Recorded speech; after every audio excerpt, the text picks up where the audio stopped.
হিড়িম্বা ছিল, আমাদের দন্তবক্র ছিল, কত বড় বড় রাক্ষস ছিল, অসুর ছিল, কংস ছিল, তাদেরকে বধ করেছে। কিন্তু কলিযুগের অসুর কারা? কলিযুগের অসুর আমরাই। আমাদের দেহেতে কাম, ক্রোধ, লোভ, মোহ, মাস্টার। আমাদের শরীরের মধ্যেই কিন্তু আমাদের 6টি অসুর বাস করছে। এই অসুরকে যদি আমরা দমন করতে পারতাম, তাহলে আমাদের ভগবান প্রাপ্তি অনেক আগেই হয়ে যেত।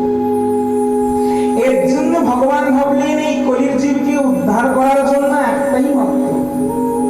এর জন্য ভগবান কি করলেন না, সাক্ষাৎ দেবনায়ন বাগময়ী মূর্তি, সাক্ষাৎ নিজের বাগময় মূর্তি থেকে উনি ভাগবতের মধ্যে সমর্পণ করলেন। নিজের সমস্ত শক্তি, নিজের সমস্ত প্রকাশ জ্ঞান এই ভাগবতের মধ্যে সমর্পণ করলেন। এই মন্ত্রবাসীগণ, তোমরা যদি এই ভাগবত শ্রবণ করো, তাহলে তোমাদের শরীরের মধ্যে যে অসুবিধা রয়েছে তারা একদিন না একদিন বিনাশ হবেই হবে। আমাদের এই শরীরের অসুরকে, আমাদের এই দৈহিক যে আমাদের অসুর, এই অসুরকে বধ করার জন্য ভগবান ভাগবত রূপী অবতার নিলেন। এক সময়ের কথা উদ্ধবজি মহারাজ জানতে পেরে গেলেন, যখন ভগবান কৃষ্ণচন্দ্র আমার সভাঙ্গমন করলেন।